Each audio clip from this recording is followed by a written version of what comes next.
Hey, what's up shooters? Jake here to talk about Fujifilm's latest camera body in their GFX medium format lineup.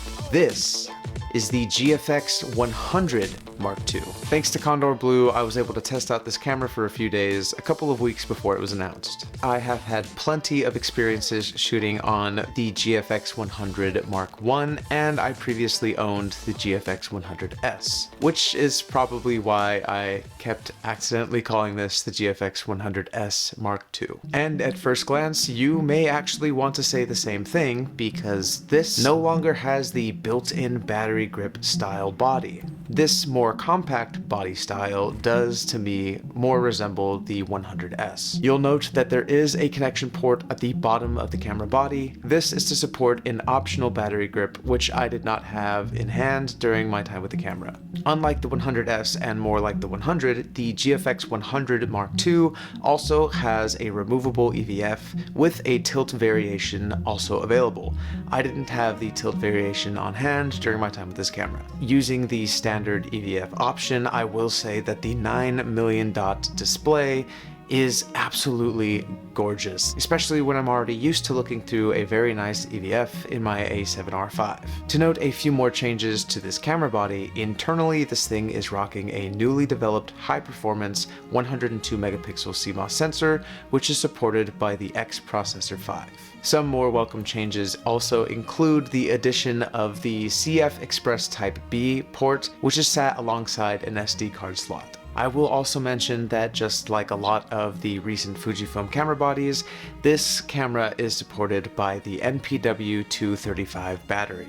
Now, I'm sure you guys are all wondering about video performance like I was when I first got my hands on this camera, so let's talk updates. Coming from shooting up to 4K 30 frames per second on my GFX100S, I was impressed, but I couldn't help but to feel like there was a lot left to be desired. But the GFX100 Mark II seriously steps up the game when it comes to shooting medium format video. 8K up to 30 frames per second and 4K up to 60 frames per second. But that's only the beginning. You also now have the ability to crop into the sensor 35mm, a full frame equivalent, and you have plenty of anamorphic options as well. Now, my buddy Daniel also brought down some of his 1.8 anamorphic lenses for us to test on this camera as well.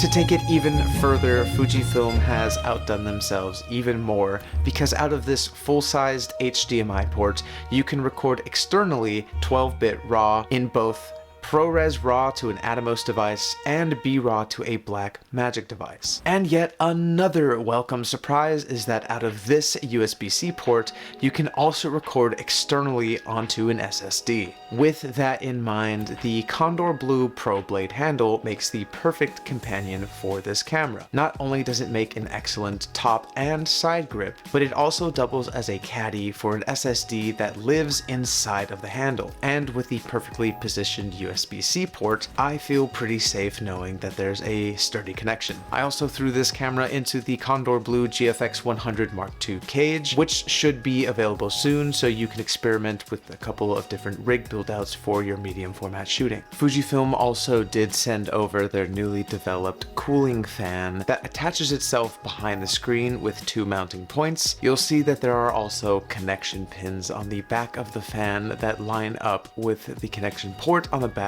of the camera body. That is because this fan actually draws power from the camera's battery itself, so no need to charge it and no need to have extra weight with another battery in the fan. Now let's talk photos. I brought together a few peers to come shoot with me in a studio in downtown LA so we can test the GFX100 Mark II in a controlled studio environment.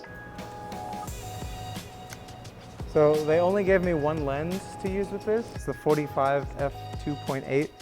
And then let's go chin towards this light a little bit more. So right away I'm noticing that the autofocus is a little bit more responsive.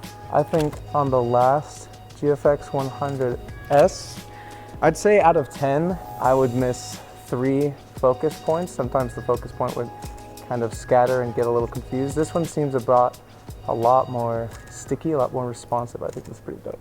This is Sony's current highest resolution, highest megapixel, the A7R5 with 61 megapixel resolution sensor, full frame of course. And this is kind of towering over that, being 102 megapixels at a medium format sensor. So on that one, yeah. Actually, let's flip them.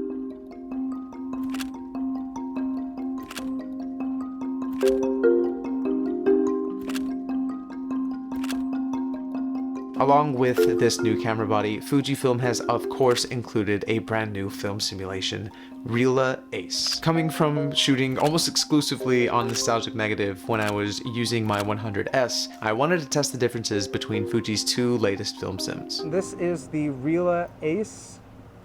I actually really like that. It's very subtle. I like what it's doing to the skin tones, but it's definitely changed the tonality of the greens of the jumpsuit that she's wearing. So I dig that. I dig that a lot. And up next, finally, we're going to Nostalgic Negative. This was by far my favorite of the newest film simulations that they've dropped in the past couple of years. And then Nostalgic Negative here. Love that. I will point out that at this time, Lightroom and Capture One don't support the Fujifilm RAW files from this camera, so all of these example photos are currently only in JPEG. Now, on my last day of having the GFX100 II, I was able to bring this camera onto set during a music video that we were shooting for one of my clients, Chanel. I'm glad that I was able to test the Reala Ace film simulation during golden hour in Malibu, and when the sun started setting, I was also able to test the low light performance at first glance. With AI enhanced autofocus, this thing really did come as a welcome upgrade when it came to shooting experience, especially when compared to the 100S that I previously owned. With that being said, make sure you're subscribed so you don't miss out on future videos, and drop a comment down below letting me know your thoughts on Fujifilm's latest medium format camera. Like this video if you liked this video, and I will see you guys on set.